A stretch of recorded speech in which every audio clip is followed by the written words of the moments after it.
Salut Erwan. Salut Alex, bonjour tout le monde. J'ai vu il y a quelques jours, t'as posté une story bien énervée. Oui, Tu rebondissais contre une polémique sur, je crois que c'était la matinale RTL, RTL. concernant le malus 2026. Mais c'est dur en fait, vraiment, on m'a souvent dit dans mes vidéos YouTube que j'abordais pas ce sujet. Parce que, en fait, j'ai pas envie d'être dans la polémique, j'ai pas envie de ça, j'ai envie de me concentrer sur la passion. Mais là, je Ouais. dois dire que en ce moment, ça devient tellement difficile d'ignorer tout ce qu'on entend que je commence entre guillemets, l'ouvrir un peu plus parce que je supporte plus de voir et d'entendre ce que raconte notre gouvernement sur les malus et sur les décisions qui sont prises. Donc, Ouais, je te rejoins. ça devient difficile. C'est pas un sujet dont je parle spontanément. Alors, c'est totalement égoïste de ma part. C'est que, à titre strictement personnel, je m'en fous. Parce que pour moi, les voitures Bah oui. post 2008, elles sont mortes dans l'âme, ça m'intéresse pas. Mais, j'ai conscience de ne pas être seul. J'ai envie de défendre la filière qui est le domaine industriel de ma passion. Il y a plein d'autres passionnés qui sont, eux, très concernés par ce sujet. Mm. Donc ouais, on va en parler, c'est important. Mais de passionné, et même pas que de passionné, en fait. C'est ça qui est terrible, parce que forcément, nous, on est toujours, enfin nous, quand je dis nous, c'est effectivement les passionnés. On est on a à cœur ce sujet, parce qu'on n'a pas envie de voir l'automobile mourir.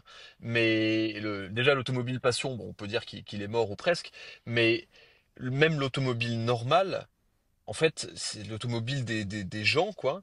C'est ça qui est réellement en train de mourir. Et c'est ça le vrai problème.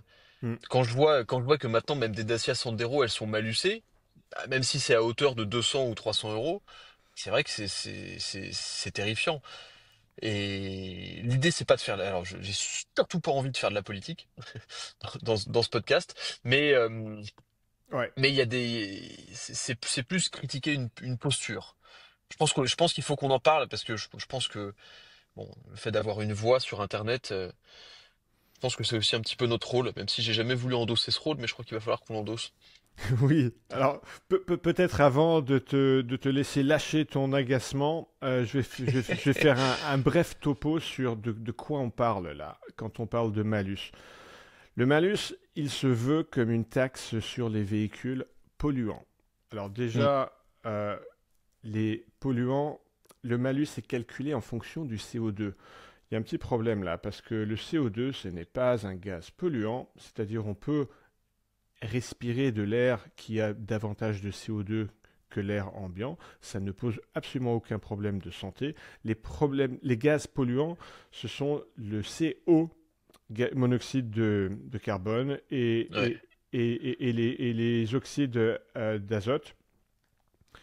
Si bien que, figure-toi, Erwan, je ne sais pas si tu savais, certaines Porsche, on va parler tout à l'heure des Porsche, dont la Porsche, la récente Porsche Turbo, émettent des gaz qui, d'un point de vue des polluants, les gaz d'émission sont plus propres que les gaz que la voiture respire, du moins quand elle est en centre-ville. Ah ouais. Donc la dépollution est tellement efficace qu'il y a moins de CO et moins d'oxyde d'azote à l'échappement qu'à l'entrée. Ouais. Alors, Mm. cela étant dit, le CO2, c'est un sujet d'écologie, parce que c'est un gaz à effet de serre. On ne va pas Ouais. rentrer dans la politique de ce débat-là. Et le but de cette taxe, de ce malus, bah, c'est que les plus aisés se serrent la ceinture afin de faciliter l'accès aux voitures les plus modestes. Sauf que, tu l'as dit tout à l'heure, le malus Ah, 2026, bah, il démarre à un seuil qui est très bas. C'est 107 grammes par kilomètre de CO2 émis. Ce qui, ouais. si on le convertit en consommation, parce qu'il faut savoir que les émissions de CO2, c'est strictement proportionnel à la consommation d'une voiture, que ce soit une Ferrari ou une Dacia, c'est pareil. Et 107 grammes par kilomètre, c'est 4,6 litres au 100. Mm. Donc voilà, on n'est pas sur des Lamborghini hein, quand on parle de voitures qui Bah font non, non, non, non. 4 litres 6 au 100. Donc en gros, le trois quarts du parc automobile français va être malusé, en clair. C'est ça. Et il y a un super Neuf, bien malus sûr. qui, lui, intervient à partir de 197 grammes d'émissions par kilomètre de CO2 Et là Mm. aussi, on n'est pas sur des Lamborghini. Une Porsche 911, qui est la sportive benchmark, elle y arrive allègrement. Et là, ce super malus, on est à 80 000 euros en Ouais, 2026. 80 000, c'est à partir de 2026, mais même sans C'est parler de ça. Porsche 911, on a vu des tonnes de petites sportives disparaître. La Toyota GR86, pardon, la Yaris GR, mm, plein d'autres petites voitures comme ça qui disparaissent parce que finalement le prix devient le double du prix de la voiture initiale à cause du malus. Ouais. Quand même un peu dommage. Super malus qui se cumule en 2026 toujours à un malus au poids. Ça, c'est la nouvelle, ça. Ouais, si bien Fran- qu'on peut arriver à des malus de plus de 100 000 euros. Alors on peut se poser Oui. la question, qui va payer ça? Bah la réponse, c'est pas grand monde. Mais Parce que c'est plus personne. Mais en vrai, alors il faut quand même leur reconnaître une qualité d'inventivité assez exceptionnelle. Parce qu'à chaque fois qu'on pense qu'ils qu'ils nous en mettront pas plus, ils arrivent Ouais. à en trouver. Stack, stack, stack, stack, ils ont que ça à la bouche.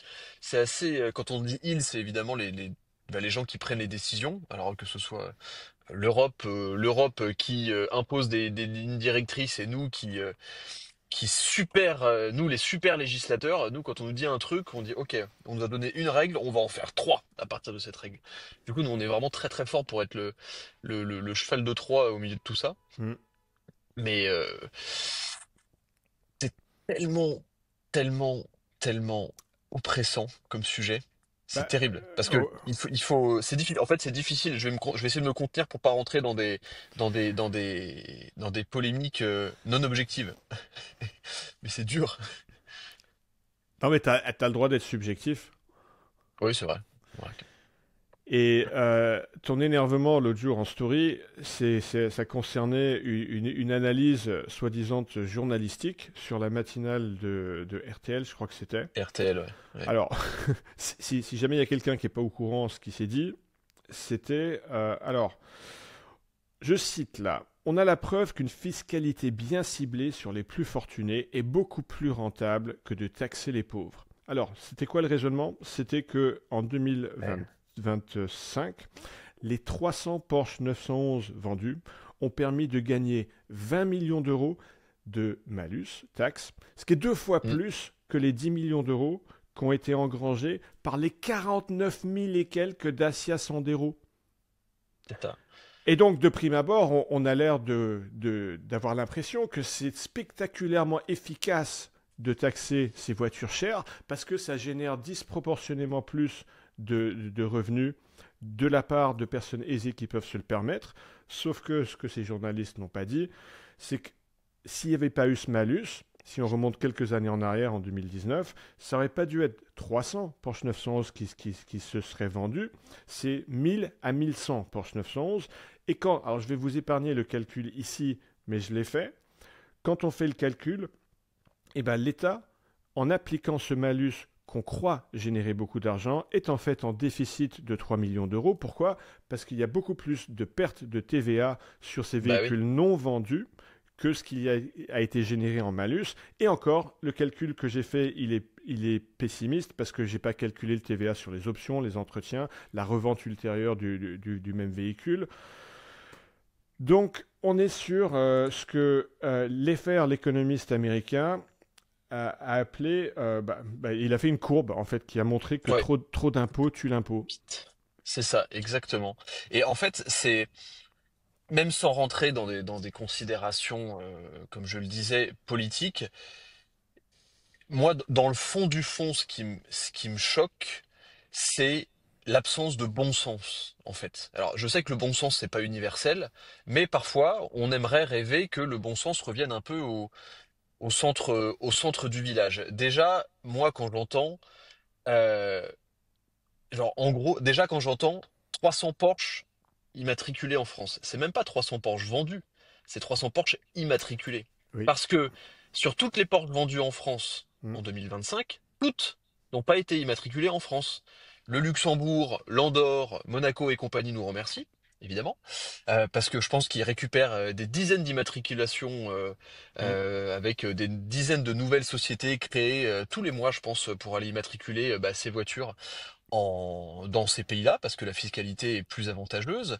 Et surtout, moi, la démagogie qui m'horrifie là-dedans, c'est que lorsque quelqu'un achète une voiture, quelle qu'elle soit, que ça soit une voiture à 15 000 euros, ou on va dire une voiture neuve, ou une voiture à 200 000. Évidemment, on pourrait partir du principe un peu démagogique que ah ben le riche il s'en fout d'avoir payé 200 000, il peut payer plus parce qu'il peut.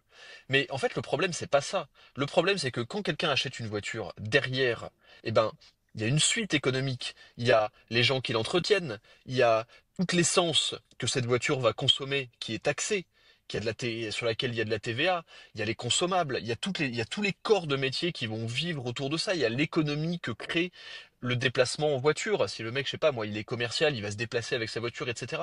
En fait, ce qui est horrible dans ce raisonnement de ah ben on a gagné 20 millions d'euros en taxant 300 mecs riches, qui le méritent parce qu'ils sont riches, et ben en fait c'est mettre des œillères sur tout ce qui découle de ça. Et je me souviens d'avoir eu une discussion extrêmement intéressante un jour avec c'était Silver de Moteur Essence, donc la, l'entreprise qui vend des supercars là à Paris, qui est maintenant bien connue. Et Silver m'avait dit que c'était de plus en plus compliqué que des clients se pointent pour acheter des hypercars, donc pour acheter des voitures à plus d'1 million d'euros. Et donc moi je disais ah ouais ouais parce que ils étaient stressés par l'économie et voilà ils osaient pas mettre leur argent, etc. Mais derrière quand quelqu'un achète une hypercar, bon effectivement il y a d'autres problèmes dans la vie que d'acheter une hypercar, mais les effets bénéfiques d'une hypercar quand quelqu'un en achète une sont énormes. La révision qu'il y a derrière, les gens qui vont travailler, les entreprises que ça fait tourner, juste la TVA qui revient à l'État sur une hypercar. Vous imaginez vous achetez une hypercar à 1 million d'euros, il y a 200 000 euros de TVA. Enfin, donc, Ouais. s'il achète 1 million hors taxe, vous m'avez compris. Mais faut imaginer que plus on continue dans cette logique de surtaxe permanente, effectivement, moins les gens achètent. Et derrière, c'est pas juste les riches qui n'ont pas mis un petit peu d'argent. C'est toute une chaîne qui arrête de fonctionner. Et c'est ça, moi, qui me rend fou dans cette démagogie. Oui, est-ce qu'on peut vraiment imaginer que les instances gouvernementales n'ont pas imaginé que, que la consommation baisserait? Je me pose la question parce que tu as dit ça relève du bon sens et de prime abord je suis d'accord avec toi. Et d'un autre côté, est-ce qu'ils n'ont pas imaginé tout à fait ce qui allait se passer et que peut-être que ce sont des mesures populistes et démagogiques qui sont faites en vue de se faire réélire? Ce qui est Pas- fort possible. c'est faux. Peut-être qu'ils savent très bien ce qu'ils font. Peut- Peut-être que ça les surprend pas. J'en sais rien, je pose la question. Ouais, mais je vois pas comment c'est possible. Là, c'est pareil, tu vois, je vois pas comment c'est possible qu'ils prennent ces décisions-là. Je ne comprends pas. Regarde, si je me fais l'avocat du diable, je suis l'avocat du gouvernement. Moi, j'ai envie de vous répondre, Alex et Erwan. Regardez, on a perdu 3 millions d'euros, ok, sur toutes ces ventes de Porsche, quand on fait l'équilibre. Mais, qu'est-ce qu'on a acheté pour ces 3 millions d'euros? C'est peut-être un élément de paix sociale. Parce qu'il y a eu des communiqués sur RTL, sur BFM, comme quoi, voilà, le monde devient plus juste parce que ce sont les riches qui payent et donc nous, les pauvres, on est protégés. Alors même si tout ça, c'est fumeux et c'est faux, ils achètent C'est la complètement paix. faux, hein. Bah ouais, mais c'est de la com, c'est de la com.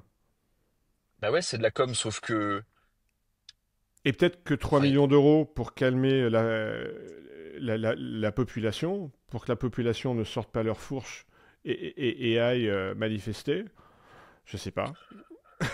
Je- franchement, c'est pareil, c'est pas pour lancer de l'huile sur le feu parce que c'est vraiment pas le thème. Et on va revenir évidemment sur des questions oui, de passion plus détendues après. Mais franchement, vu ce qu'ils nous mettent dans la tronche depuis maintenant quelques années et vu comment ils brident toute économie et la liberté de plus en plus, parce que c'est même la liberté d'entreprendre et la liberté de gagner de l'argent qui commence à être un problème. Je sais pas si on va sortir les fourches parce qu'on accepte, j'ai l'impression qu'on accepte tout. Donc, non mais sans déconner, je connais personne qui bosse, qui te dit, ah mais en France tout va bien. ouais. Personne. Et pourtant, bah, on est tous là parce qu'en fait, on est occupé à bosser. Pas plus Oui, tard qu'hier, je discutais avec un gros entrepreneur. Même eux, Même eux ils disent, ben ouais, là, c'est vrai que ça devient compliqué, quoi.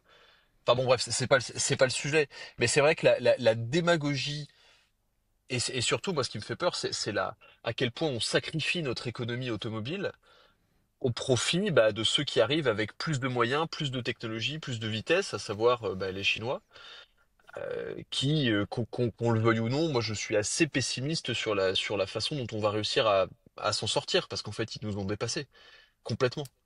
Ouais, c'est très inquiétant. Ils nous ont complètement dépassés. On n'arrive pas à suivre. On n'arrive pas à suivre. Sur le sujet du malus, j'aimerais clôturer en plantant un drapeau inquiétant concernant la notion de malus rétroactif. Ah oui, aussi ça. Parce que dans le Magique. malus de 2026, il y a un texte un peu vague qui parle de maluser rétroactivement les voitures qui sont vendues d'occasion aujourd'hui et qui étaient vendues Mm. neuves sans malus à l'époque. Alors, il y a eu une précision de publier pour tenter de calmer le jeu en disant que non, non, non, ça concerne que les voitures qui n'ont pas payé de malus parce que le propriétaire initial était titulaire d'une carte d'invalidité Voilà, ou alors que exactement. c'était un véhicule diplomatique. Donc on parle de 0,01% de la flotte. Sauf que souvent en matière d'imposition, ça commence avec, voilà, très peu de personnes sont concernées et néanmoins, ça permet de faire accepter dans l'inconscient que la notion de malus rétroactive puisse être éventuellement recevable. Et peut-être que c'est là un premier pas, un premier palier, et qu'ensuite ça va s'intensifier et que beaucoup plus de voitures anciennes vont être malusées rétroactivement. Et ça, bah, ça m'inquiète gravement. Ouais. Bah, j'avais lu une interview assez amusante. Je vais faire un parallèle un peu rigolo, mais enfin rigolo, pas tellement. Qui est un jour quelqu'un qui parlait de Donald Trump et qui disait que Donald Trump, c'était le spécialiste pour dire 10 conneries et un truc vrai au milieu.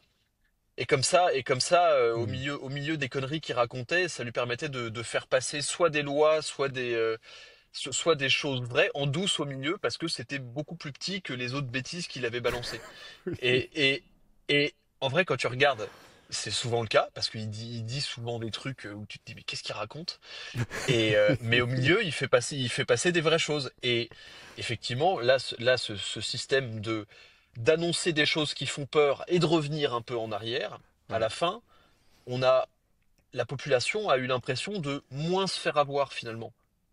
Mais on se fait quand même avoir à la base. c'est ça. Et c'est complètement psychologique et c'est absolument terrifiant. Mais je Ouais. pense quand même, je pense quand même parce que il y a des chefs d'entreprise automobiles qui ont tiré la sonnette d'alarme. Il y a le PDG de Total, le PDG de Renault, le PDG de Stellantis. Ils tirent tous la sonnette d'alarme. Hmm. Et quand on voit ce qui est fait de l'industrie automobile française, moi je me dis qu'ils sont pas conscients. Enfin, ils sont pas conscients des effets que ça fait. Ils sont pas conscients des effets que ça fait. Je me souviens de l'interview d'un journaliste qui avait interviewé un maire et c'était au sujet des ZFE. Et en fait, un maire avait imposé les ZFE dans sa ville et un journaliste était venu ou quelqu'un était venu lui expliquer que exclure une certaine partie du parc automobile des centres-villes allait forcément bah, dévaluer la valeur des autos qui étaient exclues, Mhm. logique, et donc que bah, il y a des personnes qui allaient se retrouver avec des voitures qui valaient beaucoup moins cher parce qu'en fait elles étaient invendables dans ces zones-là parce que plus personne n'en voudrait parce qu'elles pourraient plus accéder en ville. Et le gars expliquait que lorsqu'il a expliqué ça à la mère qui était en charge de cette ZFE, elle est tombée de la lune. Elle est tombée de la lune Ah oui. elle a appelé un gros vendeur automobile qui a dit bah oui bien sûr l'impact sur les prix des bagnoles est terrible. Et elle en savait rien. Ah oui, donc en fait, ils sont pas en train de faire un jeu d'échecs à 4 dimensions. En fait, ils sont Non non juste moi je pense paumés. pas. Moi je pense que c'est beaucoup plus simple que ça. Ils sont juste Je pense paumés. qu'ils savent pas de quoi ils parlent. Mais Ouais, sinon ils pourraient pas mettre autant de taxes en disant à des chefs d'entreprise que ça va bien aller. ouais. Il y en a aucun qui a une entreprise. Oui, clairement. Bon, Erwan, Ça change de thème, pardon. t'as envie de partager une actu plus réjouissante? Oui, une actu beaucoup plus réjouissante. Bentley cette semaine m'a fait rêver. Ah, Bentley, ils sont arrivés avec la nouvelle Continental Super Sport, donc basée sur leur Continental GT, la coupée, et ils ont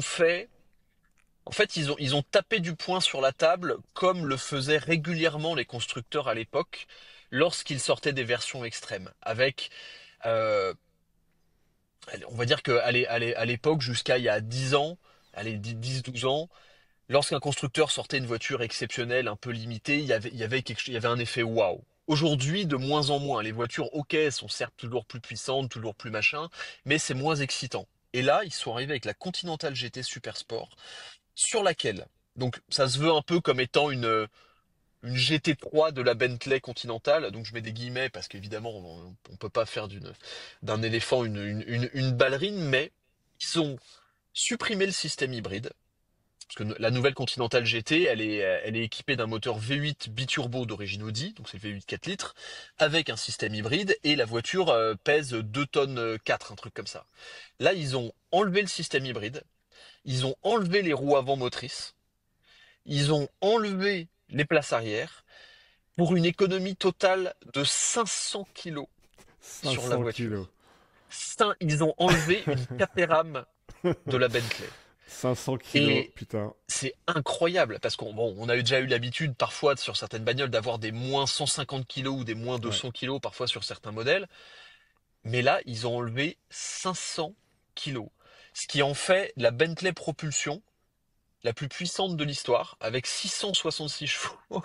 Bon, un kit aéro qu'on pourra qualifier objectivement d'un peu tuning, mais j'ai trouvé ça extraordinaire. Je Oui, me suis dit, ils n'avaient pas besoin de le faire, ils l'ont fait.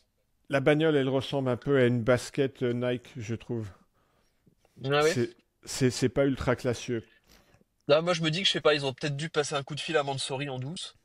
En mode, les gars, vous avez pas du carbone qui traîne, on aimerait bien faire des trucs un peu bizarres sur notre Bentley. Alors, Mais bon, cependant, la personne derrière ce projet, c'est un dénommé Frank Walliser, qui est anciennement le chef de la ligne Porsche 911 chez Porsche, oui, et il l'était exactement. depuis longtemps. Et là, il est Mm. passé chez Bentley, et ça, c'est son premier fait d'armes, il me semble. Ouais, ouais, non, mais même les jantes ont été développées par Monte Racing. Oui. C'est des jantes ultra allégées, enfin et les plus gros disques carbone céramique jamais mis sur une voiture de production. Je crois qu'ils font 440 millimètres de Ouais, c'est diamètre, un ça, truc comme ça. 440, ouais. Le truc, c'est une assiette. C'est Alors, vraiment, c'est c'est ça une fait horloge. plaisir de voir, Erwan, ton enthousiasme revenir à l'idée de cette Bentley. Oui. Et pourtant, moi, je vais te contrer parce que je suis pas fan. Tu sais Ah ouais. pourquoi? Ouais. Oh, En fait, moi, je ne comprends pas c'est quoi ce délire. Ok, ça sert à alors, rien, hein. Soyons d'accord. ils ont 660 chevaux, 0 à 100 en genre 3 secondes, un truc comme ça. Hmm. Ce gain de 500 kilos, je m'interroge. Je pense que c'est une très mauvaise idée. Parce que pourquoi? Une Bentley. Alors pourtant, vous savez, les spectateurs et les auditeurs, à quel point j'adore les voitures légères et agiles. Mais là, c'est une Bentley. Une Bentley, faut s'interroger sur c'est quoi qu'on en attend. Et je peux parler de ce sujet parce que j'en ai déjà eu une. Alors d'occasion, hein, une Continental T de 2 tonnes 4, c'était le vaisseau amiral énorme coupé au milieu des années 90. Une Bentley, c'est quoi? C'est d'abord une opulence décadente, démesurée. Et forcément, pour cocher cette case-là, qui est essentielle chez Bentley, bah, qui dit opulence décadente, ça entraîne du poids. Et la démarche de faire du gain de poids, c'est complètement antinomique avec cette décadence opulente. C'est quoi? Il y a plus de bois, il n'y a plus de cuir, il n'y a que de l'alcantara, il y a plus de siège arrière. J'imagine que l'insonorisation, elle est passée à la trappe aussi. Euh, Quelqu'un qui a une Bentley dans son garage, Erwan, il n'a pas que ça. Il peut avoir Non, c'est aussi sûr. des voitures légères et sportives. Peut-être le deuxième point d'une Bentley, ça va être un couple de, même pas de camionnesque, mais de porte-conteneurs qui va servir à mouvoir cette masse énorme que pèse une Bentley. Et enfin, je dirais que le troisième point de positionnement d'une Bentley, et c'est ça qui fait la différence avec une Rolls-Royce, ça va être des notions de feeling, de toucher de route, une direction communicative, des mouvements de caisse qui vont être bien maintenus. Donc, si tu veux, une Bentley qui a perdu 500 kilos, Bah, Mais sur le principe, je suis complètement d'accord avec toi, hein, ça ne sert à rien, ça n'a pas de sens. Mais c'est justement ça que je trouve cool. En fait, tu vois, ouais, de la même manière, moi chez Aston Martin, ouais, j'adore les GT8 et GT12. ouais. Donc les versions euh, on va dire pistardisé, un peu Hmm. comme la GT8, c'est la version GT3 de la V8 Vantage et la GT12, c'est la version GT3 de la V12 Vantage. Donc si tu veux, c'est une Aston Martin dans laquelle t'as plus rien, t'as du carbone partout, des baquets, un énorme aileron, un échappement idiot et j'adore ces versions. J'adore ces versions parce que pour moi, c'est en fait, j'imagine le mec qui a pensé à ça. Je me dis qu'il est forcément un peu fêlé et que dans le fond, il trouve ça drôle. Ouais. Tu vois? Tu vois, il y a un côté, les gars, si on arrêtait de faire des voitures comme on fait d'habitude et on faisait un truc un peu idiot, et je suis sûr que ça a marché, et je suis sûr que les 500 exemplaires, bon, je crois que la voiture, elle vaut 360 ou 380 000 euros, bon, évidemment, avant option, taxe, tout ça. Donc, à la fin, il y en a pour 500 000 euros, c'est abject, ça n'a aucun sens, mais, en fait, à la fois, je trouve que ça dit quelque chose des gens qui vont acheter ça, parce que c'est l'envie d'être différent et d'avoir quelque chose de radicalement différent, même de surprenant. Et dans le fond, c'est moi, ça fait partie des choses que j'ai aimé pendant des années, enfin que j'aime dans les voitures, c'est d'être surpris. Moi, j'aime bien être surpris Hmm. et j'adore voir un mec. On en parlait la dernière fois. On adore le mec qui a la config un peu spéciale, un peu machin. Ouais. Tu vois? Et ben je me dis, et si je vois un mec rouler en Bentley Continental Super Sport, je me dis, ah, il sait quelque chose. Tu vois, il a un truc, il y a quelque chose qui lui a plu, il veut être différent. Alors, même si fondamentalement, oui, je suis d'accord qu'une Bentley allégée, ça sert à rien. Mais, je sais Bah, pas, tu sais ça à me quoi plaît. ça me fait penser, et ça pour le coup ça va pas te plaire. Tu sais, on en a parlé dans le premier épisode du podcast, cette Yangwang U9. Oui, c'est alors, faut être différent, mais pas jusqu'à là. c'est la BYD qui monte à, je sais plus, 500 km par heure. Ouais, Et quasiment. on a convenu ensemble que c'est évidemment une opération de communication pour Oui, vendre des BYD beaucoup plus normales et en mettant de la paille d'or sur les BYD normales pour faire style que BYD c'est une marque super sportive et comme ça rend sexy les modèles normales. Bah là, la Bentley Super Sport c'est pareil. C'est une opération de com pour oui, communiquer aux gens que Bentley c'est sportif, pour ensuite vendre des Bentley plus normales qui seront bien beaucoup sûr. moins sportives. Donc je trouve tout ça un peu cynique en fait. C'est cynique, mais j'aime bien. Moi, je préfère qu'il le fasse plutôt qu'il le fasse pas. De toute manière, je suis pas client, jamais je serai client de ça parce que voilà. Et pourtant, tu Mais n'avais pas dit ça pour la Yangwang U9.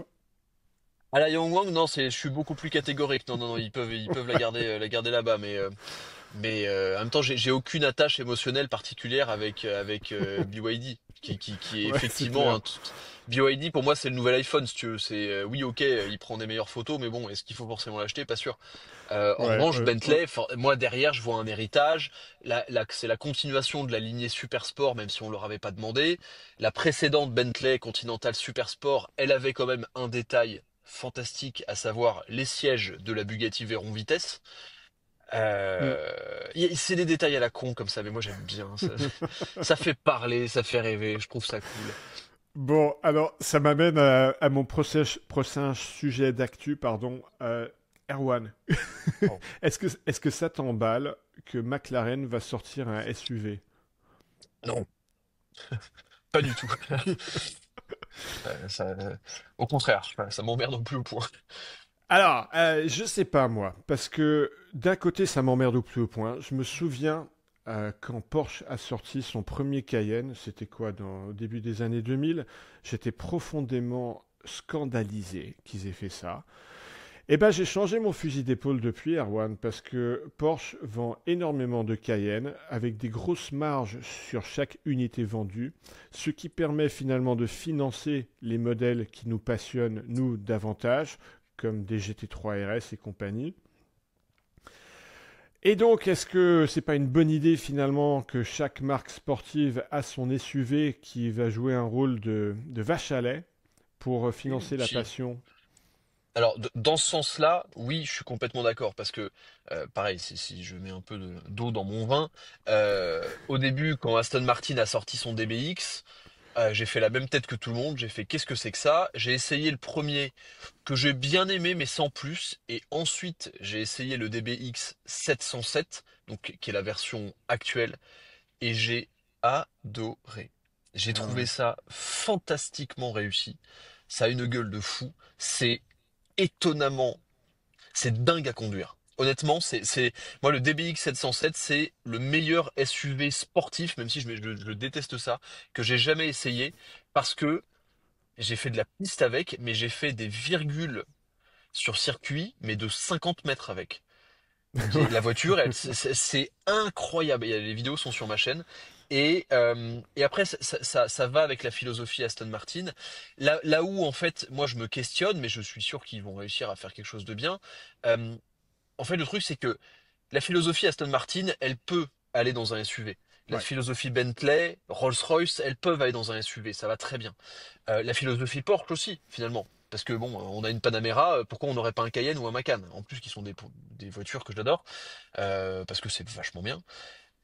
Avec McLaren, ce qui me questionne, c'est que ça reste quand même une marque hyper sportive, qui est vraiment tournée autour de la légèreté, les monocoques carbone, tu vois, c'est la performance ultime, McLaren. Et d'un coup, mettre ça dans un SUV, je me demande comment est-ce qu'ils vont réussir à garder parce qu'ils vont forcément diluer leur image de marque. Et en même temps, on peut se poser la question avec Ferrari aussi, hein. J'allais te Qu'est-ce qu'on dire, qu'est-ce qu'on pense du Puro depuis que Sangue? Ferrari a sorti son SUV Puro Sangue, peut-être qu'il n'y a plus de honte. Je sais Ah, pas. il y a plus de honte carrément. Bah, tu sais, quand Ferrari était encore dirigé par Luca des Montezemolo, bah, lui avait dit que non, plutôt mourir que de sortir un SUV. Et bah, je sais Ouais. pas si c'est lié, mais il a été vertement viré peu de temps après. Et après, l'actuel a dû dire plutôt mourir que de faire une électrique. Et puis, oh, coucou, C'est ça. on arrive. Non, ouais, Ouais. au-delà de la provocation, je te rejoins pas mal. McLaren, c'est travestir, c'est prostituer leur ADN. Alors, jamais plus que Lotus, cela dit, avec leur électrique de quoi, 2 tonnes 5, Mais à la limite, Lotus, assemblé en Chine. non, mais Je, ils ont p- même pas prostitué leur ADN, Lotus. Ils se sont assis dessus. C'est différent. je pense Ils l'ont enterré. je pense qu'ils ont détruit leur marque. Et je le dis avec beaucoup de sérieux et de gravité. Lotus, Ah, ouais. mais enfin, d'une certaine manière, je peux comprendre. Enfin, je peux comprendre. Vraiment, je, je souffle fort quand je dis ça. Mais je peux comprendre qu'on réutilise une marque pour en faire quelque chose de nouveau.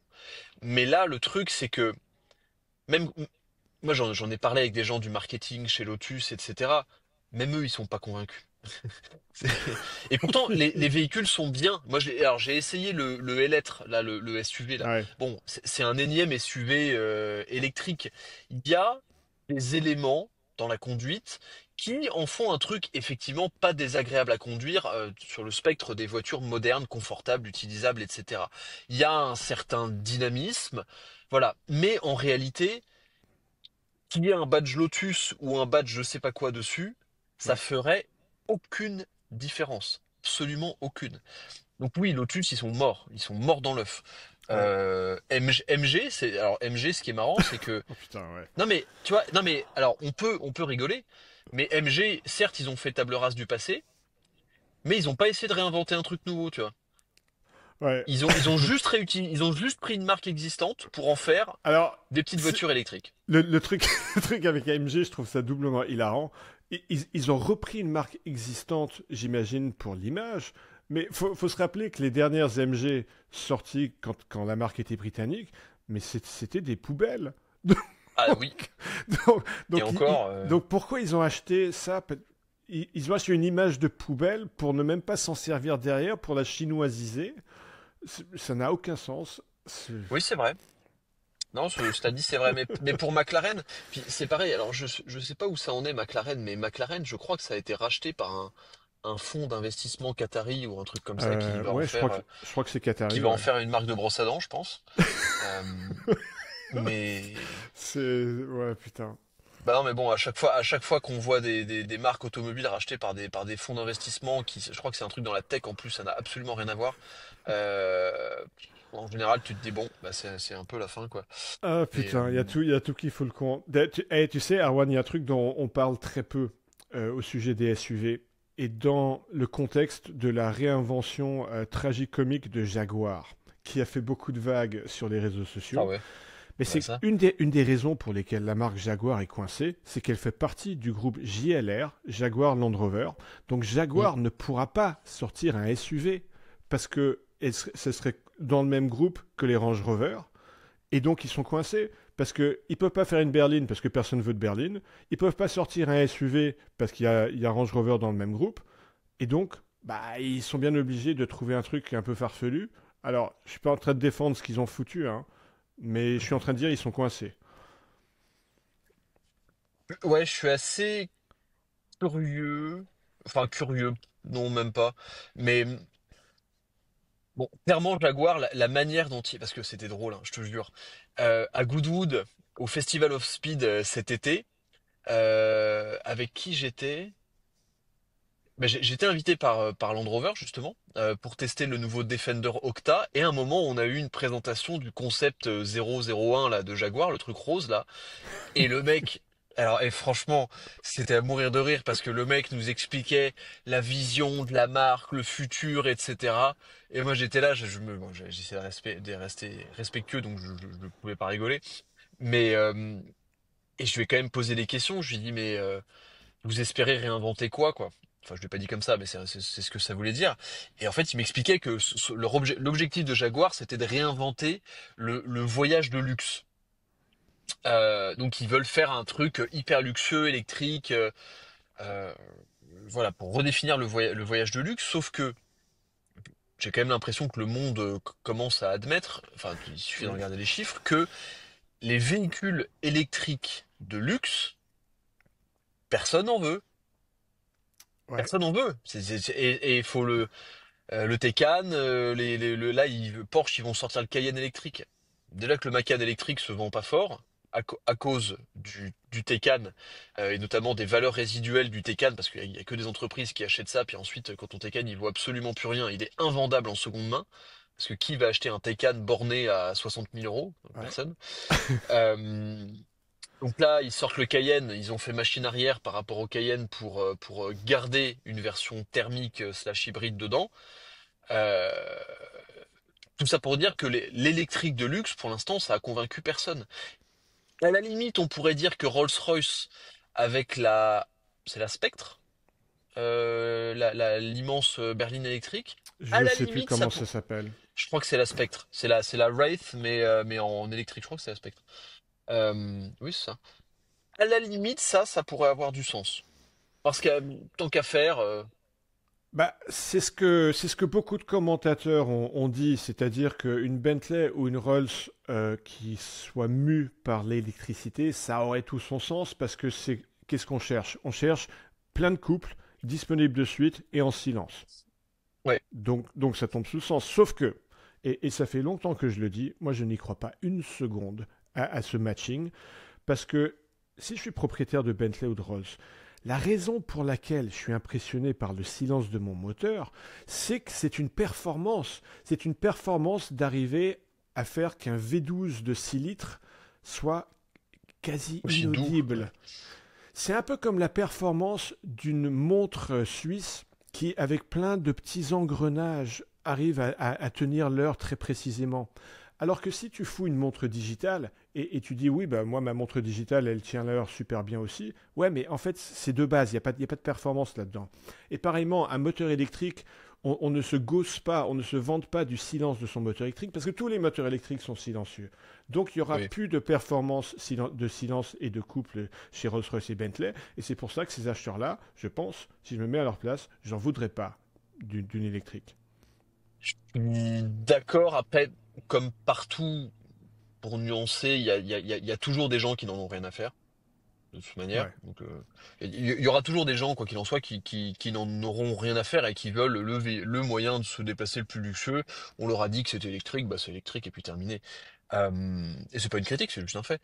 Hmm. Moi, je suis d'accord avec toi. Moi, je me souviens en tout cas de mon voyage en Bentley Flying Spur, la berline là, W12 biturbo.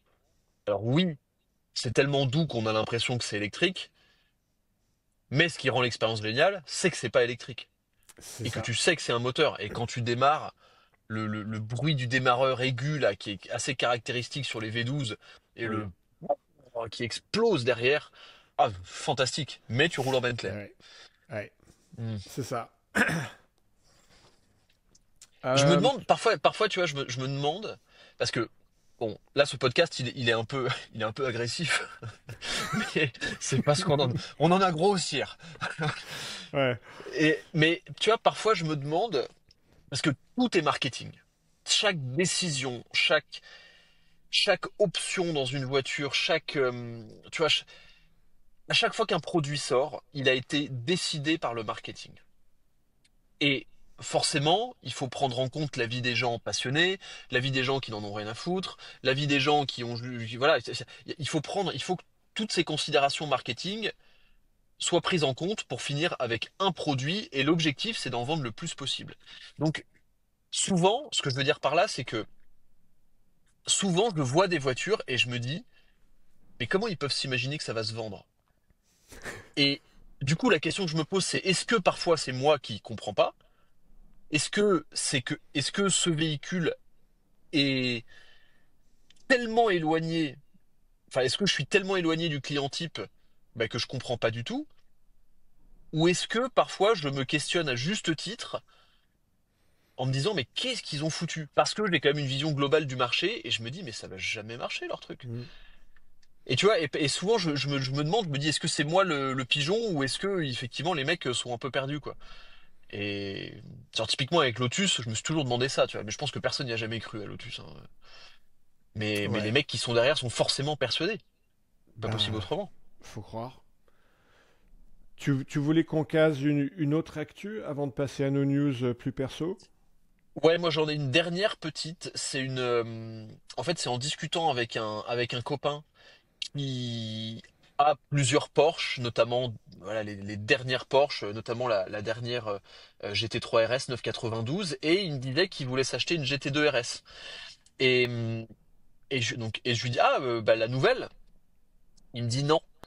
Non, parce que au vu des essais et de la présentation de la dernière 992 Turbo S, qui est équipée de turbo hybride, avec une micro-hybridation dans la voiture,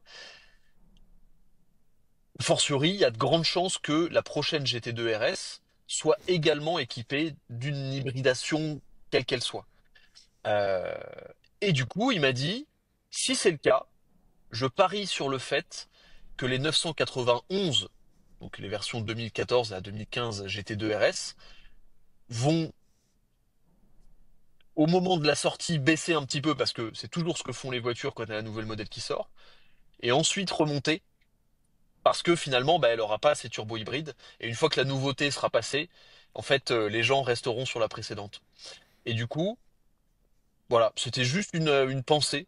Si vous avez prévu d'acheter des GT2 RS prochainement, réfléchissez-y. Voilà. Mais ça m'a fait Ouais. tilt, je me suis dit que je le partagerais. Le marché, à tort ou à raison, n'apprécie pas l'hybridisation, surtout Non. quand c'est d'occasion, parce qu'il y a une complexité perçue. On le voit avec la Ferrari 296 hybride, on le Mm. voit avec la SF 90, pareil chez Ferrari. Ce sont les premières Ferrari depuis bien longtemps qui ont vite perdu de la valeur après leur sortie et qui peinent à être vendues sur le marché de l'occasion. Ouais. Bah, c'est le youtubeur Shmi150 qui a fait une vidéo pour les anglophones très intéressante sur sa chaîne YouTube où il parle, Ouais. c'est sa Mm. dernière vidéo là, enfin, qui date d'il y a quelques jours pour vous, où il parle justement de la dépréciation qu'ont subi toutes ces voitures. Donc il prend toutes les voitures de sa collection et effectivement il prend comme exemple les deux Ferrari hybrides qu'il possède, à savoir une 296 GTS, donc cabriolet, donc qui est la dernière berlinette V6 hybride, et sa SF90.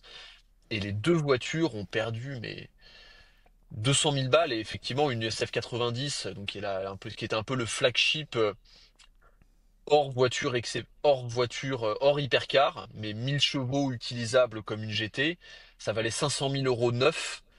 Aujourd'hui, on est plutôt dans les 300 pour des modèles qui ont 10-15 000 kilomètres. Et Ouais, donc, c'est vrai que ça vieillit mal. ça fait une grosse claque. Donc, ouais. Et ça, pour revenir sur la GT2 RS, ça plus le fait que à chaque fois, aujourd'hui, enfin, une édition limitée, il y a 20 ans, c'était 150 exemplaires. Une édition limitée aujourd'hui, c'est 3000 exemplaires. Ouais. Donc, en rajoutant ce paramètre, on perd aussi potentiellement la rareté et Mm. donc une valeur. Euh, donc voilà, c'est des questions intéressantes. Bah écoute, pour, pour reboucler, on peut féliciter le Malus 2026 qui va introduire dans les voitures de sport une rareté, soit-elle artificielle. Ce sont peut-être des voitures qui vont bien garder leur valeur du fait qu'il s'en vendra très peu. Oui, oui, Alors, oui, c'est vrai on peut le voir comme ça. C'est tiré par les cheveux, mais on peut le voir comme ça. ouais, c'est un petit peu tiré par les cheveux. Quelles sont tes news perso, Erwan? Écoute, news perso. Alors, je peux pas encore en parler, Oh, mais je vais teaser parce que c'est vraiment très très drôle.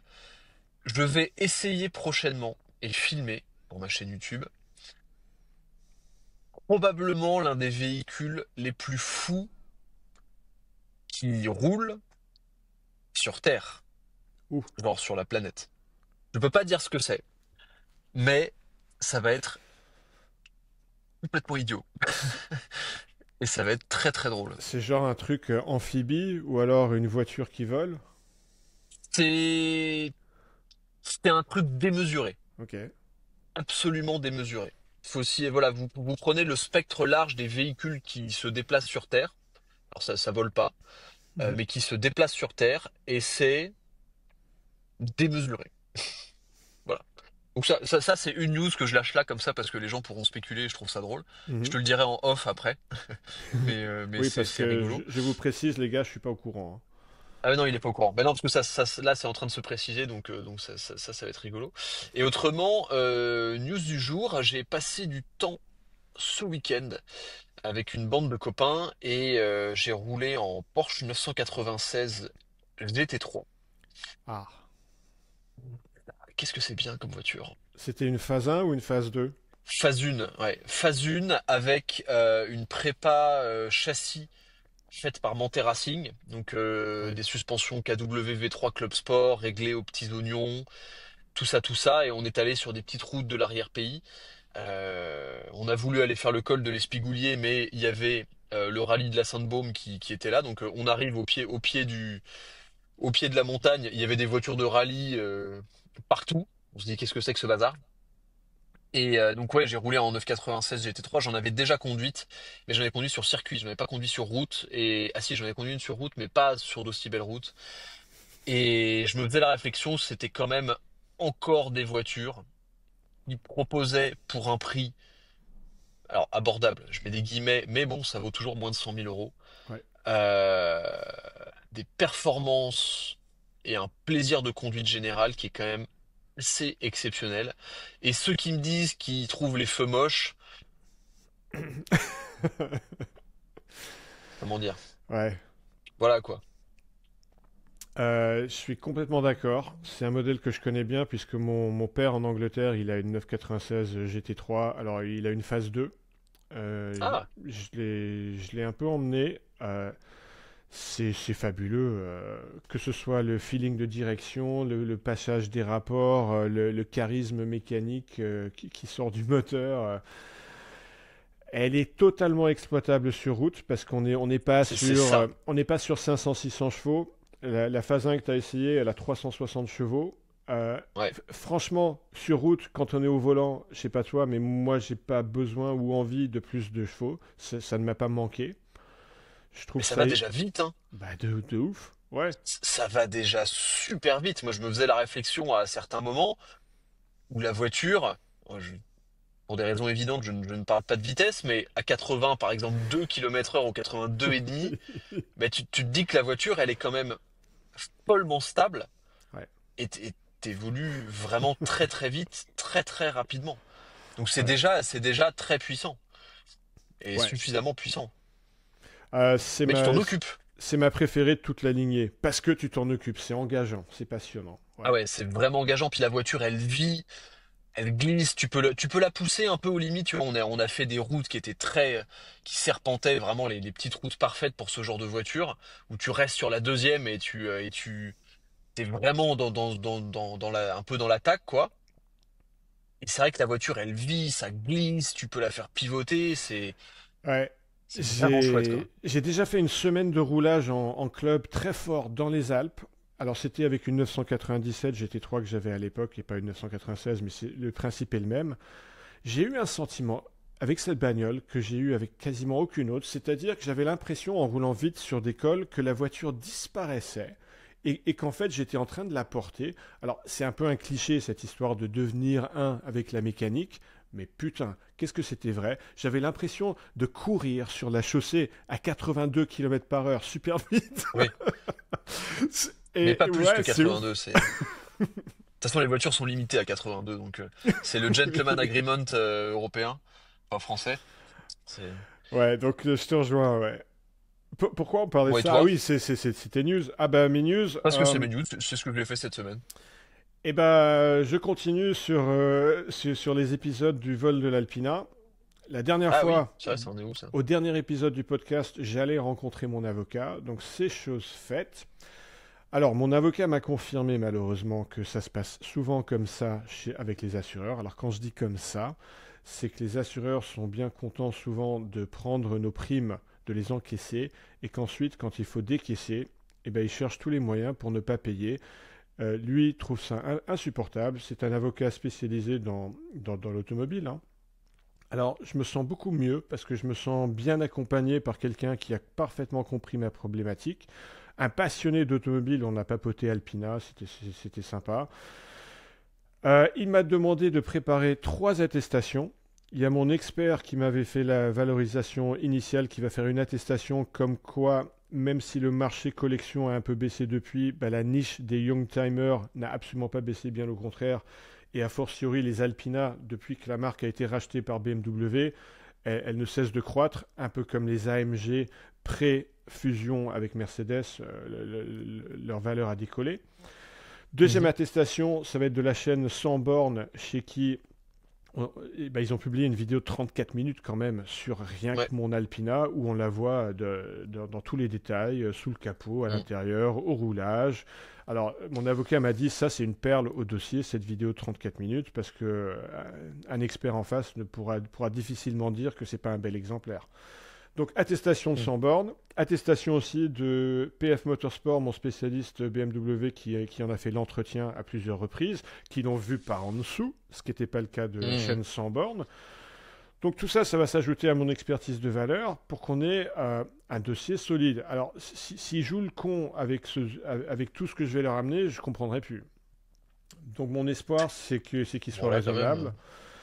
Le fait qu'on va attaquer avec un courrier d'avocat d'entrée de jeu, ça va sous-communiquer ou même communiquer explicitement qu'on ne va pas se laisser abuser. Et bah, je vous tiendrai au courant pour la suite du dossier. Maintenant, j'ai eu beaucoup de questions sur les réseaux sociaux sur qu'est-ce que je recommande comme système d'antivol. Alors, j'ai pas encore choisi, mais mon enquête m'a convaincu qu'il fallait quelque chose avec un abonnement. Alors, non pas un abonnement à un service de tracking, mais un système qui comporte une carte SIM. Une carte SIM chez un opérateur, une carte SIM de base, c'est à partir de 2 euros par mois, donc ça n'a pas besoin de Mm. coûter cher. Il y a 2 systèmes, notamment que je peux citer, c'est Invoxia, une marque française, et Coyote aussi, qui fait un système. Je trouve ça plus pertinent que les systèmes de tag GPS, d'autant que personnellement je suis chez Android, et les tags chez Android, ça marche moins bien que les Apple Tags. Quoi dire d'autre? Bah, cette histoire de non, de remboursement décalé, parce que je sais pas trop combien de temps ça va prendre avec l'Alpina, bah, ça me renforce dans ma décision de revendre ma chère E21 Resto Mode. J'ai pas encore Ah, décidé d'un prix de vente, mais en tout cas, j'ai décidé qu'elle va partir. Je vais prochainement faire une annonce. Euh, Et en fait, j'ai été influencé, figure-toi, Erwan, par notre propre émission. C'était notre podcast épisode qu'on a fait sur les petits prix. Bah, en fait, ça m'a fait réfléchir de parler des voitures à petit prix. Je me suis dit, bah oui, on est en train de défendre que le plaisir est non seulement intact quand on met moins cher, mais souvent il est décuplé parce qu'on peut utiliser plus librement sa voiture, on peut la cravacher avec abandon. Et je me suis dit, bah ouais, je vais appliquer ça à moi-même. Maintenant que mon Alpina, qui était ma voiture la plus chère, bah, disparu, et ben ma deuxième voiture la plus chère, c'est ma E21 Resto Mode. Est-ce que je serais pas mieux à être un peu plus à l'aise personnellement en finance et de moins me serrer la ceinture pour financer des voitures chères? Et est-ce que j'aurais pas à la place des voitures moins chères? Donc c'est ça ma réflexion actuelle. mhm. Donc t'es en train de nous dire que tu vas finir en E36 rouillé avec un pont soudé Euh, pour le week-end et la famille, ça? ouais, c'est à mi-chemin entre ça et l'état actuel. Ouais, il y a un peu de ça, ouais. Ouais. Disons que je vais plus rien acheter qui dépasse de loin les 20 000 euros. Voilà. Ah ouais, ok. Je- Alors, je- remarque avec les annonces, sans spoiler, avec les annonces que tu m'as envoyées dernièrement, c'est vrai tu m'as même envoyé des trucs où moi j'étais là derrière mon écran, je dis intéressant ça. Ouais, ouais, c'est souvent des trucs à 15-20 000 euros. Et encore, j'ai des trucs que je t'ai pas encore partagé. Alors, j'attends.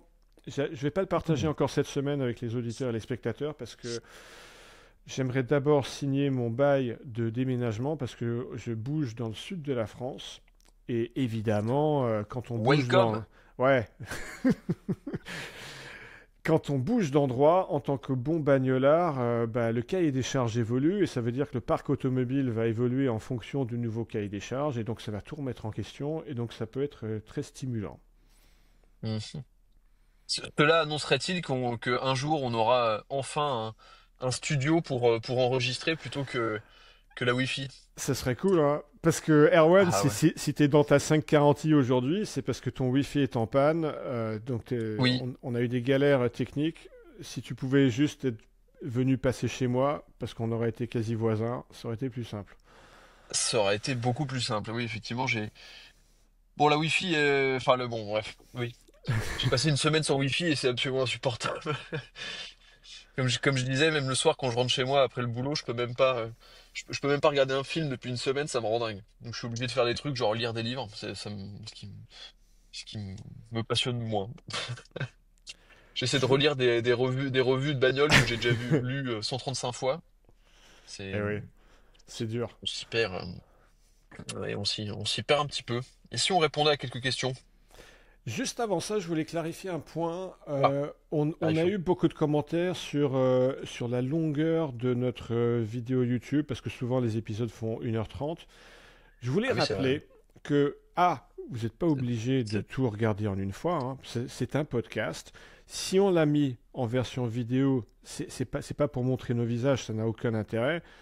Oh, Hmm. franchement, on vous aiguille plutôt vers la version audio en fait que vous pouvez avoir sur Apple Podcast, sur Spotify ou sur toutes les plateformes de diffusion. Notamment pour écouter dans la voiture, faites attention parce que si vous laissez tourner une vidéo YouTube dans la voiture, c'est une loi qui a été publiée assez récemment.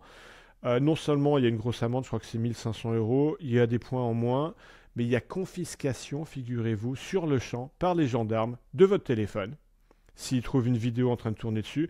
Et le truc, Ah il ouais? part, ouais, ouais, et il part dans la cave de stockage de la gendarmerie et il n'est pas restitué. Donc même si vous avez des photos de famille et tout ça, ouais, c'est ouf, vous perdez votre mobile. Donc attention à ça.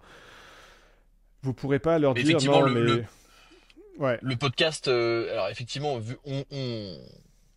on le poste sur YouTube parce que on connaît aussi les codes YouTube. C'est une bonne manière pour nous de le mettre en avant.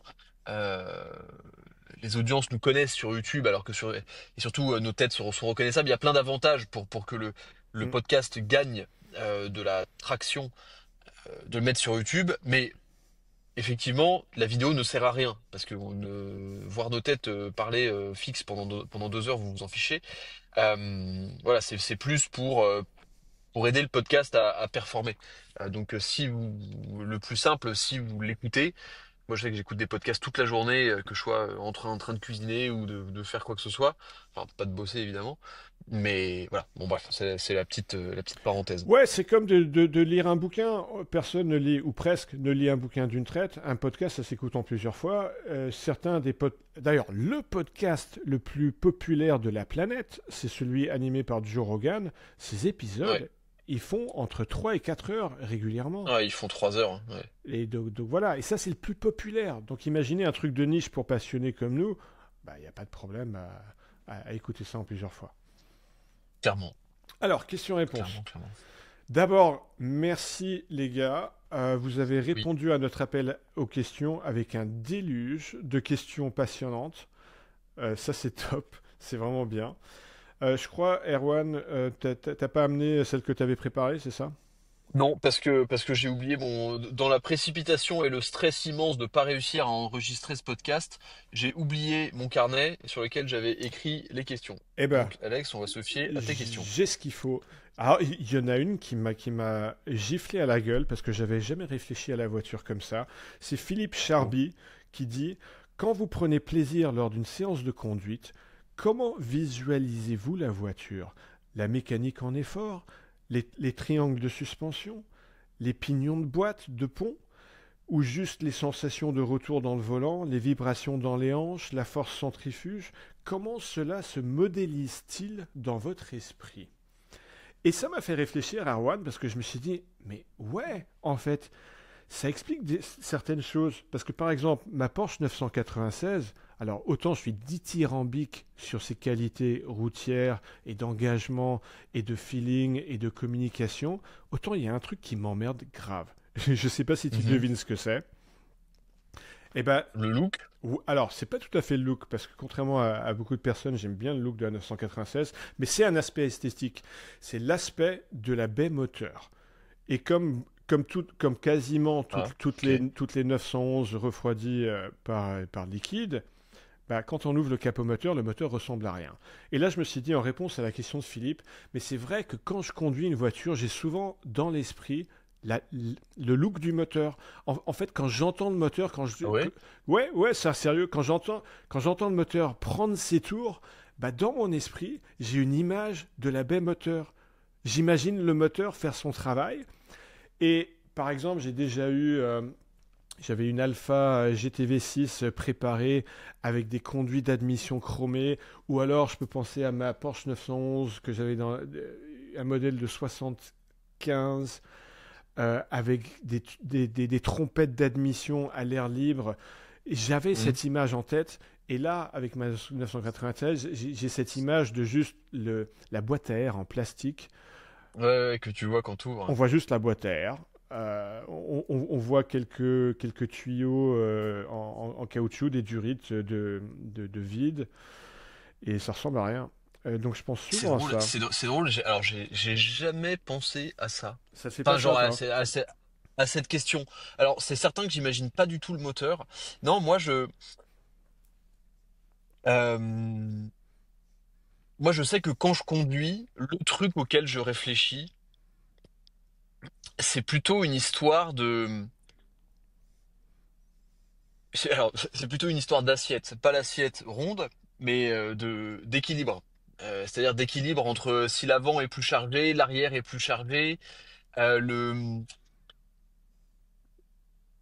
Moi, je réfléchis. Moi, ce qui me fait réfléchir et ce à quoi je pense en voiture, c'est les incidences sur le comportement qu'ont mes impulsions. C'est-à-dire, si je mets tant d'angle de volant à telle vitesse, qu'est-ce que ça va faire?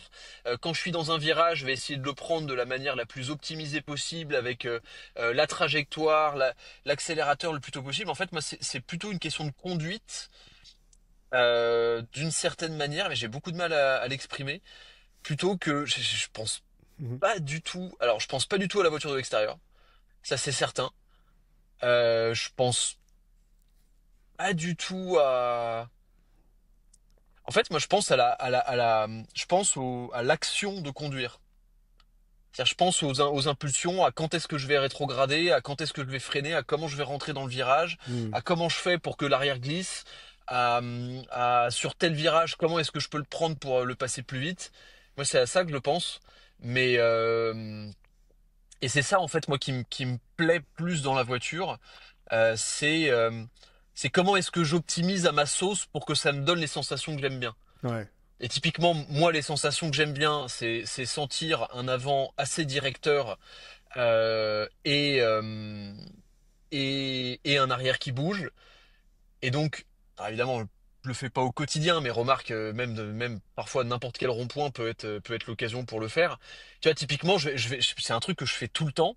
Parfois, j'arrive un peu fort dans un rond-point et je vais rentrer dans le rond-point et je vais mettre un léger coup de frein juste pour sentir l'arrière qui se décale un tout petit peu, même pas pour faire une glisse, mais juste pour sentir ce transfert de charge. Et en fait, quand je conduis, tout le temps, je crois que je pense qu'à ça. Hmm. Je ne pense qu'à cette harmonie entre le comportement de la voiture et mes impulsions. Et du coup, c'est drôle comme manière d'y penser. Mais je crois Ouais, qu'il n'y a, il y bah, a pas grand-chose d'autre qui traverse mon esprit. bah, je pense que tu es exceptionnellement présent dans ce que tu es en train de faire, et probablement plus que moi, parce que j'ai d'autres considérations qui viennent. Je peux aussi nommer, ah, comment dire, eh ben, j'intellectualise un peu le concept, et je l'ai senti quand j'ai fait l'essai de la BM M2 G87. C'est-à-dire, la voiture, elle est assez lourde, mais elle a beaucoup de couple, et donc en fait, quand on accélère, on ne sent pas vraiment de poids. Sauf que comme j'intellectualise la chose, j'arrêtais pas de me dire, ok, elle a du punch, mais qu'est-ce que ce serait si elle avait 300 kilos de moins? Et cette idée-là, j'arrivais pas à la ôter de mon esprit. Ouais. Et C'est tu vois, moi, c'est alors, c'est le besoin que la voiture que je conduis soit dans sa meilleure forme possible, soit optimisée. C'est pour ça aussi que je modifie souvent les voitures que j'achète. Je ne peux pas supporter qu'une voiture soit pas optimum. moi, j'y pense aussi. Et j'y pense aussi parce que de toute manière, moi, je pense que ça se traduit rien que dans la manière dont j'explique une voiture. Même dans mes essais, ça se voit. En fait, je passe très peu de temps sur la fiche technique. Je passe très peu de temps sur l'extérieur parce que soit je trouve ça joli, soit je trouve ça moche. Soit les trucs, enfin voilà, c'est assez binaire. Et par contre, je vais faire un monologue de 20 minutes sur quelles sensations on a Oui, c'est à vrai. chaque instant de. C'est ça. Et c'est vrai. Ouais. Parfois, moi-même, je re-regarde mes propres vidéos et je me trouve long. Je me dis, oh là là, qu'est-ce que je palabre. Et tu sais, t'avances sur la vidéo, puis je suis toujours en train de parler du feeling, de direction comme ça. Mais en fait, c'est parce que c'est comme ça que je vis la voiture. Et ça me fait penser à une autre anecdote. Mon pote Louis Xavier, là, qui a son garage Overdrive avec Aix-en-Provence, quand j'ai essayé une voiture, je lui débriefe pendant 20 minutes de comment ça se comporte, comment ça tourne, comment machin, etc. Et ensuite, Ouais. je fais une liste d'améliorations. C'est automatique. Donc c'est vrai que en fait, je vis la manière dont la voiture se déplace sur la route, mais vraiment en termes de comportement, de liaison au sol. Et à ça, je lis le fonctionnement du moteur, évidemment. Mais le premier truc qui me vient à l'esprit, c'est la manière dont elle tourne. C'est la manière dont elle pivote, la manière dont elle tourne, la manière dont elle prend les bosses, et la manière dont je peux réussir à faire danser la voiture. C'est le premier Hmm. truc qui me vient à l'esprit. Donc, Elle est pas mal cette question en fait, parce que ouais, je elle est m'aperçois drôle, j'ai qu'il jamais y a, pensé à ça. il y a un autre aspect auquel je pense beaucoup quand je suis au volant. C'est alors c'est un terme un peu pompeux, c'est pas tout à fait l'idée que j'ai, mais c'est l'exclusivité de la voiture que je conduis. Alors c'est pas l'exclusivité au sens statutaire, c'est-à-dire à quel point elle est unique et elle est faite pour moi. Alors ça, je l'avais beaucoup avec l'Alpina, ma triste partie Alpina, parce que c'est un modèle très rare, parce que dans ce modèle très rare, la mienne était tout à fait unique, parce que quasiment 450 000 kilomètres. Et ça, j'y pensais à chaque fois que je voyais le kilométrage s'afficher. Il y avait une sorte de pensée qui me disait, ah, t'es dans une voiture Mm. qui est pas comme les autres, t'es dans une voiture qui est unique. Dans ma 996 aussi, mes jantes Speedline, les autocollants orange que j'ai mis sur la porte, le volant prototypo, tout ça, ce qui fait que elle est tout de suite la mienne et on la confond pas avec une autre. Et c'est pas du tout que j'ai envie qu'on me reconnaisse, parce que ça me fait la même chose quand je suis sur une route déserte, c'est que je suis dans ma voiture et j'aurais du mal. Tu sais, c'est une des raisons qui a fait que j'avais du mal à bien m'accrocher émotionnellement à ma 997 GT3 RS 3 litres 8, c'était que j'avais trouvé rien à modifier dessus. Parce que la voiture, bah, qu'est-ce que tu veux modifier là-dessus? Oui, oui, oui, ça se tient. Elle est déjà ouf, et même les coloris, il y a très peu de coloris qui sont sortis, donc en fait, quand on a une, c'est finalement juste une parmi d'autres, si je peux, si je peux dire, avec une voiture aussi dingue. Mais ouais, elle était pas mienne, tu vois. Bah moi, j'adorais, tu vois, j'étais beaucoup plus attaché à l'image de ma 968 quand j'avais les stickers et la lame avant Hmm. que maintenant. Où maintenant, elle est juste noire sans sa lame avant, et je trouve ça beaucoup moins cool. Ah ouais, ouais. Parce que, et tu vois, par exemple, je suis très attaché à l'esthétique de la série 5. Parce qu'elle est violette, je trouve ça cool, les gens t'aiment 5, j'aime bien. Ah ouais, dingue. Et, mais tu vois, moi, une voiture qui, qui n'est pas saine en châssis, ça me rend taré. Tu vois, actuellement, c'est le cas sur la 968 qui a besoin d'une géo, d'une bonne géo faite par un spécialiste, etc. Euh, et c'est pareil sur la série 5 qui a encore ses suspensions d'origine, etc. et qui va être améliorée. Mais pour l'instant, la voiture, elle se comporte tellement mal et ça me rend taré. Ça me rend taré que ce soit pas bien comme je veux. Ça me rend fou. Et je pense qu'à ça. Je peux pas monter dans la voiture sans penser immédiatement à ça. Eh oui. Et tu vois, il y a pareil, il y a un truc qui me fait rire. Alors ça me fait rire, ça me fait pas vraiment rire non plus. Mais quand il fait très froid, typiquement ce matin, quand je démarre la voiture, la pompe de DA fonctionne pas. Ouais. Et alors c'est peut-être que j'ai une pompe de DA défectueuse ou un truc comme ça. En vrai, il faut qu'on s'en occupe. Mais en ce moment, j'ai pas eu le temps de m'en occuper. Et du coup, bah, parfois je roule pendant 10 minutes et ensuite j'éteins la voiture et je la remets et la pompe fonctionne. Alors je sais pas pourquoi, mais tu vois, bon, après, ça c'est particulièrement chiant et tout le monde trouverait ça chiant. Mais, mais c'est le fait de savoir aussi qu'il y a potentiellement un truc qui peut merder, Ah oui, ça me rend fou. oui. Oui. Et ça Ouais, joue vraiment sur mon moral, hein, c'est terrible. Ça, quand il y a un truc qui fonctionne pas sur ma voiture et que j'ai pas la réponse, ça me rend taré. je te Je déteste comprends. ça. Alors, il y a bébé Cyanure qui nous demande comment avoir la meilleure sonorité possible tout en passant le contrôle technique. Decata, Catasport, X-Pipe, silencieux supprimé, Valve, etc. Alors, j'avais répondu à la question, je crois, dans les commentaires en mettant ne passe pas le contrôle technique. On n'est pas d'accord, Erwan, parce que ou alors Non, non, je mais c'était une blague. ah C'était une blague. ok. C'est parce que j'ai trouvé ça drôle. Évidemment, faut passer le contrôle technique.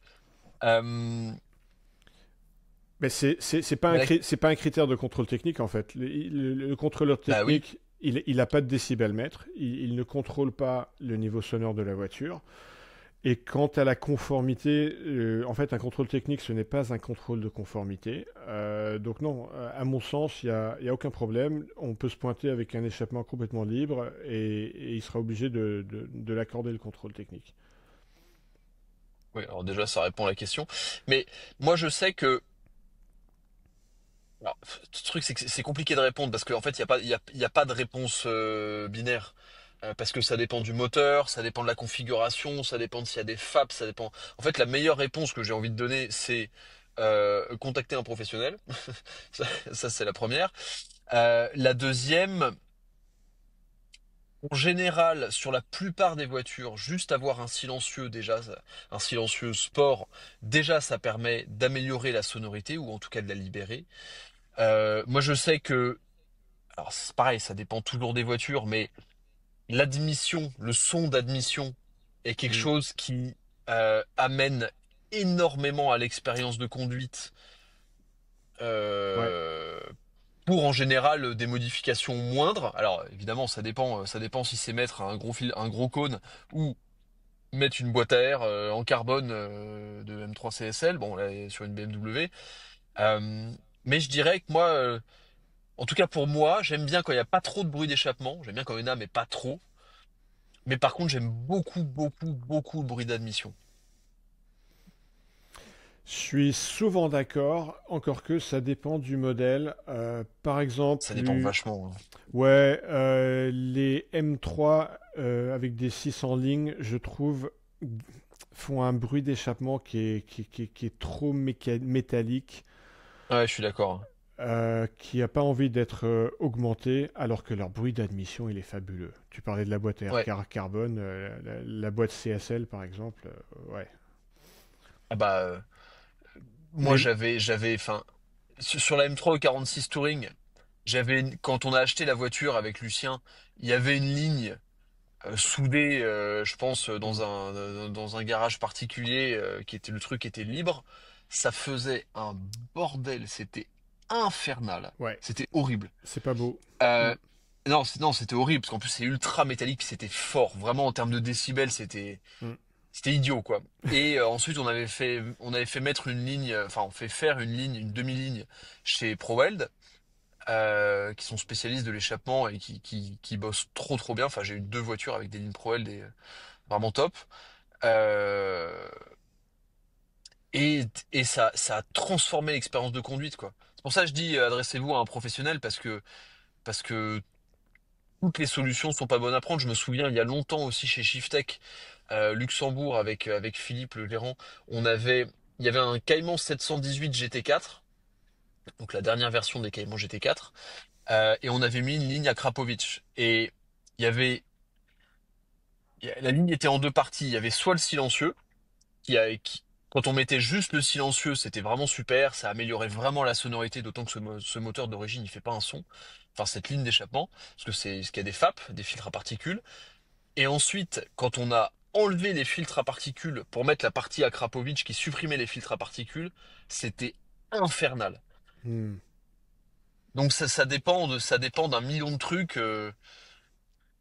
C'est un peu compliqué d'y répondre. En fait, il y a des réponses différentes pour chaque voiture, quoi. Bah, ce que je fais typiquement quand j'achète une nouvelle bagnole, c'est que je vais tout de suite sur YouTube et je fais des recherches des différents sons qui sont possibles selon la marque d'échappement, la marque d'admission, et je fais mon Hmm, choix comme ça. On a la chance d'avoir YouTube aujourd'hui, donc on peut écouter avant d'acheter.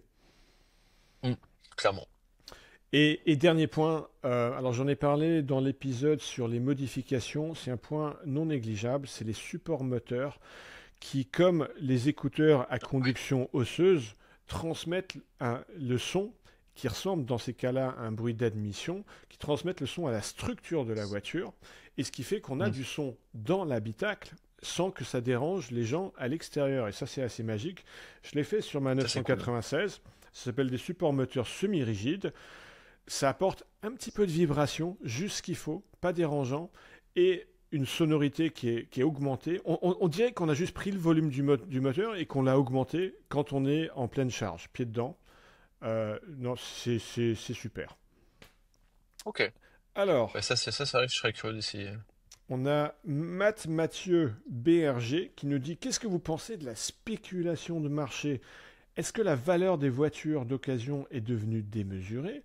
Je pense par exemple à la M3 E30 qui, selon les versions, cote autour des 100 000 euros, alors qu'il y a 10 ans, alors qu'il y a 10 ans de ça, pardon, on pouvait très largement diviser ce prix par deux.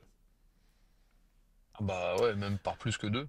Ouais, et sur beaucoup de voitures qui nous intéressent, on a tous vu passer sur Instagram ces clichés d'annonces d'il y a 10 15 ans où on Ah ouais, pleure aujourd'hui en regardant les prix. terrifiant. Mais sauf que, Mathieu, je suis pas persuadé que ce soit de la spéculation de marché. Je pense que c'est des forces d'offres et de demande qui sont, bah, ça reboucle avec notre discussion de tout à l'heure sur les voitures modernes. Les voitures modernes ont des écrans, ont des filtres à particules, des aides intrusives à la conduite, euh, une sensation qui disparaît, de la variété mécanique qui n'est plus là, Hmm. et j'en passe et des meilleurs. Donc évidemment que les voitures sportives d'une autre époque prennent de la valeur, et c'est pas prêt de s'inverser. À mon sens, je pense que globalement c'est justifié. Après, modèle par modèle, on peut en parler. son choix, il est emblématique, la M3E30. Il y en a plein qui hurlent au scandale de mettre 100 000 euros là-dedans. Bah, les mecs qui mettent 100 000 euros là-dedans, c'est typiquement pas comme investissement. Parce que celles qui valent 100 000 euros, c'est celles qui ont pas mal de bornes, qui sont dans un état utilisable. Ce ne sont pas des pièces de musée, hein. J'en ai déjà eu plusieurs, des M3E30. Moi, je comprends tout à fait. Alors, je sais que toi, t'es pas d'accord, Erwan. Toi, tu comprends pas. Tu penses que c'est un C'est pas que je modèle qui est... comprends pas, c'est que quand je le mets de manière pragmatique, l'expérience de conduite face à la valeur, bah ouais non, je confirme que je m'y retrouve pas quoi. Hmm. Euh, après c'est la valeur historique, c'est la valeur vraiment il y a plein d'éléments qui sont largement compréhensibles, la rareté, etc., etc., etc. Ouais. Il y a plein de façons d'être passionné de voiture. Ah oui, ça. Je, je pense qu'on peut seulement parler de spéculation malsaine quand ce sont des non-passionnés qui s'y mettent. Quand, par exemple, on voit pulluler des articles de presse. C'est déjà arrivé, hein. Comme quoi les voitures de sport d'occasion, c'est le nouveau filon. Je me souviens, c'était arrivé à la toute fin des années 80, et là je trahis mon âge. Il y avait vraiment dans la presse grand public des articles comme quoi la meilleure chose à faire, c'était d'acheter une Ferrari. C'était de prendre un crédit pour acheter une Ferrari, et c'est comme ça qu'on allait s'enrichir. Euh, Ouais. Est-ce que ça s'est pas passé aussi, oh, je sais plus, plus récemment, avant la crise de 2008? Je crois qu'il y a eu un épisode où il a commencé à avoir des articles comme ça. Bref, ouais, c'est à ça qu'on mesure la spéculation, c'est quand le grand public s'y met, au-delà des spécialistes passionnés. Oui, je pense qu'il y a ça et d'ailleurs je pense que on peut largement mettre ça en rapport avec le nombre de personnes qui parlent d'investissement dès qu'on parle de voiture. Aujourd'hui, j'ai l'impression que dès qu'on parle de bagnole, on parle d'investissement. C'est quelque chose qui est, c'est un mot qui est devenu collé à l'automobile, j'ai l'impression. Ouais. Et c'est effectivement, quand j'y réfléchis, énormément. C'est un mot qui est beaucoup prononcé par le grand public plus que par les puristes, entre guillemets, passionnés connaisseurs. Mhm. Parce que n'importe qui a possédé des voitures sait que la notion d'investissement sur des voitures, bon, à moins d'acheter une 458 spéciale avec 0 km, c'est un exemple, mais c'est pour montrer que voilà, pour investir dans une bagnole aujourd'hui, faut y mettre des sacrées sommes, quoi. Et derrière, il faut prendre en compte le stockage, l'assurance, les entretiens, les coûts de roulage, les consommables, et machin, et machin, et machin. Donc, moi, la notion d'investissement sur une voiture, j'ai beaucoup, beaucoup de mal à la comprendre. Parce que si vous voulez vraiment investir dans une bagnole, il faut pas la rouler. Faut la mettre sous une bulle et il faut acheter un exemplaire incroyable.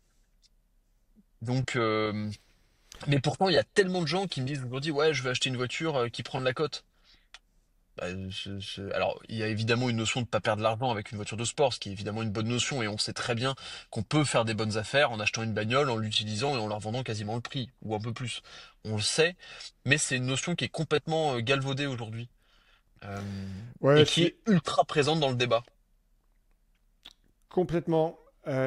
Et c'est très casse-gueule, parce que si on achète d'abord un investissement, eh ben on peut être sévèrement déçu. Parce que le marché peut ne pas s'orienter comme on veut. Et si on n'a pas la dimension plaisir-passion, qui fait que toi et moi, Erwan, quand on achète une voiture, bah, soit on gagne, soit on gagne. Parce que dans tous les cas, on a un plaisir-passion. Et si en bonus, en cerise sur le gâteau, ça ne nous coûte rien, voire ça nous rapporte, eh ben on gagne encore plus. Bien Mais sûr. un investisseur pur, il ne peut pas raisonner comme ça. Ah non. Et malheureusement, acheter une voiture investissement, c'est avec des critères qui vont être antinomiques à la conduite. Tu l'as nommé, le kilométrage. si on ne peut pas rouler sa voiture par peur de flinguer sa valeur marchande, bah c'est antinomique pour beaucoup de passionnés à leur passion de rouler. Mm. Ah, c'est clair. Par Ah, complètement. contre, des gens comme toi et moi, enfin en tout cas je vais parler de moi, je considère la dimension investissement parce que j'ai pas les moyens de continuer à perdre trop d'argent à chaque fois que que je vends une voiture. Donc, je vais considérer les aspects financiers pour que ma passion me coûte pas trop cher. Bien sûr, et c'est pour ça que je mets des guillemets sur ce que j'ai dit. On fait tous attention à Hmm. notre argent. Moi, le premier, c'est évident qu'on va essayer quand on achète une voiture, on essaie d'acheter le bon exemplaire, on se renseigne quand même sur certains aspects, parce que évidemment, le but, c'est pas d'acheter un truc et de perdre 10 000 balles au bout d'un an, c'est une évidence. Ah, tu dis Alors, ça, remarquez mais si vous... Erwan, il y a 300 mecs en 2025 qui ont acheté neuf des Porsche 911 et qui ont versé aux Alors, impôts des effectivement, dizaines de milliers d'euros qu'ils ont perdu direct. c'est exactement ce que j'allais dire. Si vous voulez perdre beaucoup d'argent, achetez une voiture neuve. Ça, Ouais, c'est c'est une ça. certitude.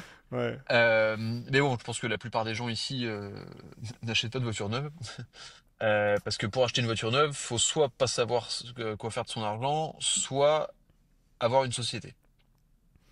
Oui, Euh, c'est un peu un mystère et pour moi. encore, même aujourd'hui, avoir une société, on n'a même plus les intérêts Hmm. d'acheter une caisse neuve. Donc, mm. Alors, ça fait 1h25.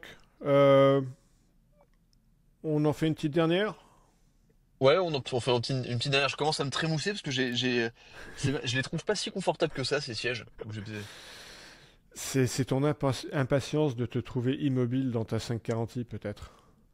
C'est peut-être ça. Ouais.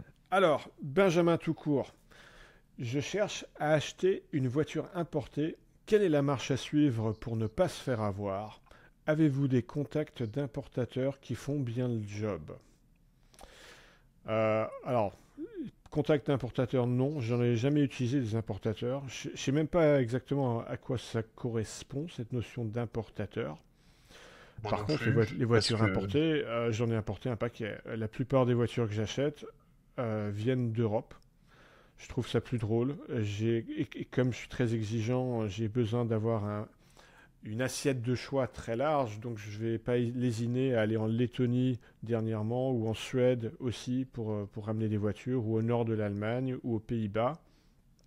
Alors ne pas se faire avoir, comment on fait?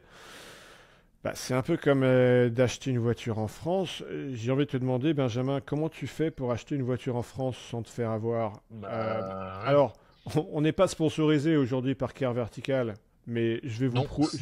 mais je vais vous prouver, les gars, pour le coup, que quand on l'était, bah, ce qu'on disait, on n'était pas juste payé pour le faire, pour le dire.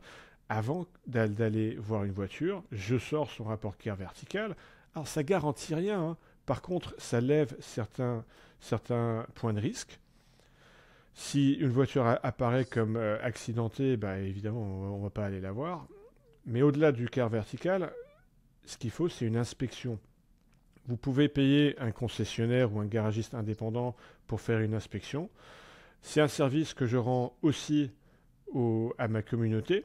Vous pouvez me contacter à mon adresse email ou via Instagram et je me déplace pour inspecter des voitures, souvent des BM, souvent des Porsche, parce que c'est ce que je connais le mieux, mais pas que. Gratuitement, évidemment. Alors, c'est payant. Et...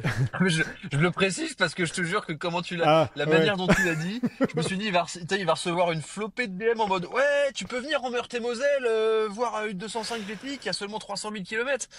Eh ben, écoute, figure-toi, Erwan, je fais l'annonce en avant-première.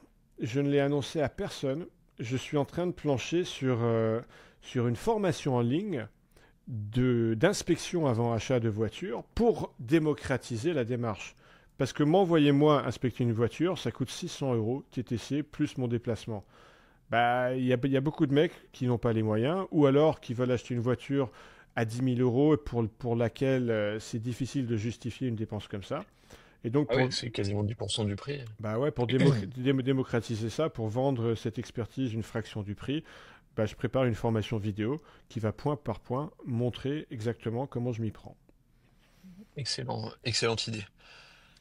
Mais et pour revenir sur la question de l'importation, moi c'est pareil. Alors, enfin, la 540, je l'ai achetée en Slovaquie. J'ai été la chercher.